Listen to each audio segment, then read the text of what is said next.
Hi friends,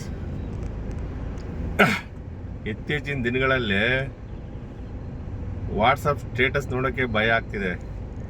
ಯಾಕೆ ಅಂತಂತಂದರೆ WhatsApp ಸ್ಟೇಟಸಲ್ಲಿ ಆ್ಯನಿವರ್ಸರಿನ, ಬರ್ತ್ಡೇನ ಅಥವಾ ರಿಪ್ಪ ಅನ್ನೋದೇ ಕನ್ಫ್ಯೂಸ್ ಆಗೋ ಹೋಗ್ಬಿಟ್ಟಿದೆ. ಯಾಕೆಂತಂದರೆ ದಿನ ಬೆಳೆದ್ರೂ ವಾಟ್ಸಪ್ ಸ್ಟೇಟಸ್ಸು ಒಬ್ಬೊಬ್ರದ್ದು ಒಂದೊಂದು ಥರ ಇರುತ್ತೆ. ಅದು ನೋಡ್ತಾ ಇದ್ರೆ ನಮಗೆ ಒಂದೊಂದು ಸರಿ ಭಯ ಆಗೋಗ್ಬಿಡುತ್ತೆ. ಫಸ್ಟ್ ಫೋಟೋ ನೋಡಿತ್ವಾ ಕೆಳಗಡೆ ರಿಪ್ಪ ಅಥವಾ ಆ್ಯನಿವರ್ಸರಿನ ಬರ್ತ್ಡೇನ ಅನ್ನೋ ಕನ್ಫ್ಯೂಸ್ ನಮಗೆ ಬರುತ್ತೆ. ಯಾಕೆ ಈ ಮಾತು ಹೇಳ್ತಿದ್ದೀನಿ ಅಂತಂದರೆ ಜನಗಳು ತುಂಬ ಬದಲಾಗೋಗ್ಬಿಟ್ಟಿದ್ದಾರೆ. ಯಾಕೆ ಅಂತಂತಂದರೆ ಆಸ್ತಿ ಮಾಡಬೇಕು, ದುಡ್ಡು ಮಾಡಬೇಕು, ಒಡವೆ ಮಾಡಬೇಕು, ಬಂಗಾರ ಮಾಡಬೇಕು, ನಾನು ಚೆನ್ನಾಗಿರಬೇಕು, ಅಷ್ಟು ಬಿಟ್ಟರೆ ಬೇರೆ ಯಾವನಾದರೂ ಹೆಂಗನಾರು ಇಲ್ಲಿ ಅದನ್ನ ತಲೆ ಕೆಡಿಸ್ಕೊಳ್ಳಲ್ಲ. ಮಾಡಿಟ್ಮೇಲೆ ಮಾಡದೇ ಇರೋದನ್ನ ಟೀಕೆ ಮಾಡೋದು. ಯಾಕೆ ಈ ಮಾತು ಹೇಳ್ತಿದ್ದೀನಿ ಅಂತಂದರೆ ಸಮಾಜದಲ್ಲಿ ನಡೀತಾ ಇರೋದು ಇದೇ ಕೆಲಸನೇ, ಬೇರೆ ಏನಿಲ್ಲ. ಸಂಬಂಧಿಕರು, ಸಂಬಂಧಗಳು, ಎಲ್ಲ ಸಂಬಂಧಗಳಲ್ಲೂ ನಡೀತಾ ಇರೋದು ಇದೇ ಕೆಲಸನೇ. ಸೊ ಅದು ನನ್ನ ಮನಸ್ಸಲ್ಲಿ ಹೇಳ್ಬೇಕಂತ ಅನ್ನಿಸ್ತು, ಹೇಳ್ತಾ ಇದ್ದೀನಿ.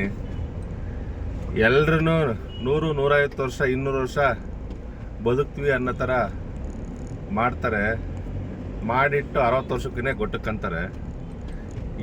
ಈ ಸಂಪತ್ತಿಗೆ ಇಷ್ಟು ಜನ ಮೆರೆದಾಡ್ತಾರೆ. ಇನ್ನೇನಾದರೂ ಮನುಷ್ಯನಿಗೆ 200 ವರ್ಷ ಆಯುಸ್ ಕೊಟ್ಬಿಟ್ಟಿದ್ರೆ ಬೇರೆ ಏನೋ ಮಾಡಿಟ್ಟಿರೋರು.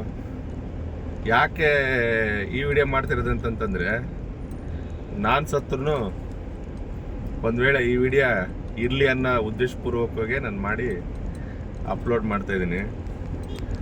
ನೋಡ್ತಾ ಇದ್ದೀನಿ ಕೆಲವರು ಜನಗಳನ್ನೆಲ್ಲ ಆಡೋದನ್ನೆಲ್ಲ. ಎಲ್ಲ ಸಂಬಂಧಗಳಲ್ಲಿ ಇದೇ ಥರ ಪ್ರಾಬ್ಲಮ್ ಇದ್ದೇ ಇರುತ್ತೆ. ನಮ್ಮ ಸಂಬಂಧಿಕರಂತಲ್ಲ, ಎಲ್ಲ ರಿಲೇಷನ್ಶಿಪ್ಪಲ್ಲೂ ಇದೇ ಥರ ಇದ್ದೇ ಇರುತ್ತೆ. ನೋಡಿ, ಇನ್ನು ಕಲಿಗಾಲ ಯಾವ ರೀತಿ ಬದಲಾವಣೆ ಆಗುತ್ತಂತೆ ಬಿಟ್ಟು ಆಲ್ರೆಡಿ ಪ್ರಪಂಚದಲ್ಲಿ ಏನೇನು ಆಗಬೇಕೋ ಆಗಬಾರ್ದೋ ಎಲ್ಲ ಆಗೋಗಿದೆ. ಇನ್ನು ಕೆಲವೇ ದಿನಗಳಲ್ಲಿ, ಕೆಲವೇ ವರ್ಷಗಳಲ್ಲಿ ಏನಾಗಬೇಕೋ ಅದಾಗಿ ಮನುಷ್ಯನಿಗೆ ತೋರಿಸುತ್ತೆ. ಯಾರು ಭಗವಂತಲ್ಲ, ಭೂಲೋಕದಲ್ಲಿ ಏನಾಗಬೇಕೋ ಅದನ್ನ ತೋರಿಸುತ್ತೆ. ನೋಡ್ತಾ ಇರ್ರಿ. ಮನುಷ್ಯನ ಆಸೆಗೆ ಕೊನೆ ಇಲ್ಲ ಅಂತಾರಲ್ವಾ, ಆ ಕೊನೆ ಎಂಡ್ ಮಾಡೋ ಸಮಯ ಬಂದೇ ಬರುತ್ತೆ. ನೋಡ್ತಾ ಇರ್ರಿ. Thank you.